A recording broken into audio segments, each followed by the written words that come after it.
Some people think the Great Axe is a brain-dead weapon, an unskillful, amateur-hour face-roll option of weaponry. You wanna know what I think? I see a Great Axe. A full-size 4x4 Jeep Wrangler Transforma Giga Chad Alpha Male. We're not just spinning to win, we're out here mowing the grass of the battlefield, chopping down every peasant in sight, and weed whacking like we're getting paid for it. So the next time you pick up a Great Axe, just know you're not just choosing a weapon, you're choosing a goddamn lifestyle. Welcome to the Great Axe Club. Welcome to Scripted Gaming.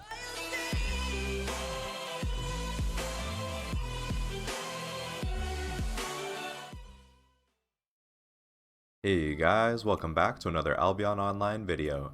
I hope you've all been doing well and are excited for more Bear Paws PvP. I've been having a lot of fun with the Bear Paws, and it's reminded me just how much fun it can be to try out new weapons. With that said, I wanted to know what kind of axes you guys are currently using, and what kind of axe you would like to see me try out next. Be sure to let me know in the comments below as I read each and every one. But with that out of the way, let's get into this week's video.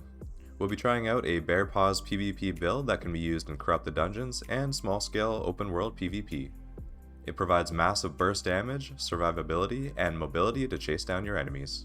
If you end up trying this build out for yourself, let me know if you like it, or if there is anything you would do to change it.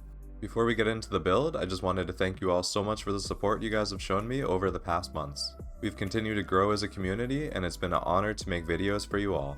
Once we hit 1,000 subscribers, I have a big video planned for you guys, so keep an eye out for that. If you guys enjoyed today's video, I invite you to give it a like and subscribe to the channel, as we upload new videos every Sunday. But without further ado, let's get into the build and see how it plays out in PvP. Hope you guys enjoy. To kickstart the build, we'll go over each ability and give you guys an idea of how it can be used in PvP. Starting off with the Bear Paws, the Q we'll be using is Rending Rage, allowing us to strike each enemy in front of us. This ability has 3 charges, with each hit applying a bleed to the target, which will then apply a healing debuff to the enemy once 3 bleeds are applied. Using the 3rd charge of Rending Rage will cause us to jump and root all enemies we land on. But to maximize DPS, we can use 2 charges of Rending Rage, wait for the charges to reset, and then rinse and repeat. It's important we keep our bleeds up to maximize our damage and to take advantage of the healing debuff, so make sure to reapply your bleeds so they don't fall off. Next, the W we'll be using is Adrenaline Boost, increasing our damage, movement speed, and attack speed for 7 seconds. This is a great ability to combo with our other damaging abilities, as it's also a useful tool to chase down enemies with the increased movement speed. Adrenaline Boost has a 18-second cooldown. Our E ability is Razor Cut, allowing us to jump and deal massive damage to enemies in front of us on impact. All enemies hit will receive a bleed which deals true damage for 6 seconds. Usually Razor Cut has a 28-second cooldown, but hitting at least one enemy player with the ability will reduce its cooldown to about 17 seconds.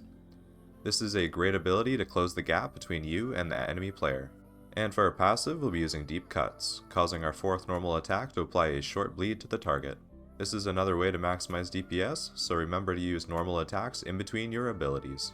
Moving on to our helmet, we'll be using the Hunter Hood for Retaliate, which increases our damage resistances and allows us to reflect 70% of damage we take as magical damage.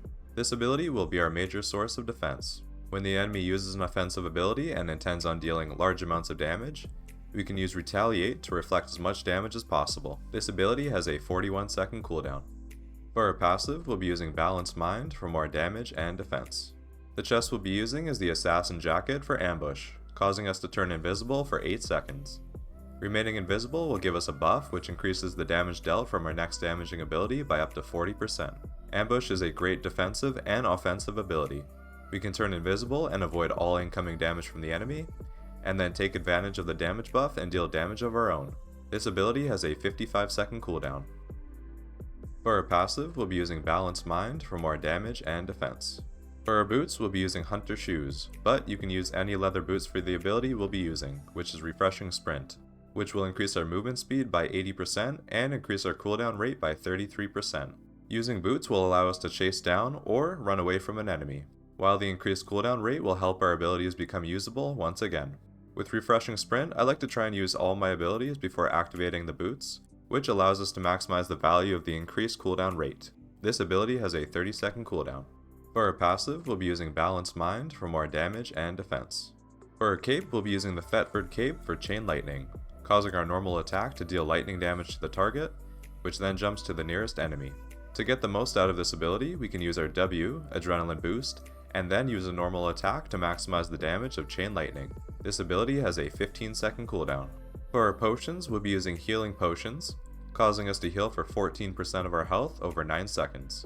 Just to point out, these are only tier 4 healing potions, and using a higher tier potion will heal you for a higher percent of your health. But as you can imagine, the better the potion, the more it'll cost you on the marketplace, so just keep that in mind. And for our food, we'll be using Red Spring Eel Stew, which will increase our damage and cooldown rate.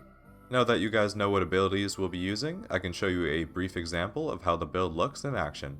Typically, I like to start off by using our R, Ambush, to charge up for the damage we'll be using with our next ability, E, Razor Cut. Then I like to use our W, Adrenaline Boost, followed by using our Q, Rending Rage, to apply our stacks of bleeds. Whenever the enemy is about to deal high amounts of damage, we can use our D, Retaliate, to reflect as much damage as possible. And of course, whenever we've taken a fair amount of damage, we can use our healing potions to heal up. Assuming you've already used a good amount of your abilities, you can activate your boots, Refreshing Sprint, and take advantage of the increased cooldown rate. It's worth noting that not every enemy will approach you when you're sitting in your ambush ability, especially when you're fighting a ranged enemy. In this case, I found it's better to just start the fight by using W, Adrenaline Boost, and then E, Razor Cut, to catch up to the target. And that's it. Now that you know how the build works, we can take a look and see how it does in PvP Corrupted Dungeons. I want to thank you guys all so much for watching, and I hope you enjoy the rest of the video. I'll see you all next Sunday. Take care, guys.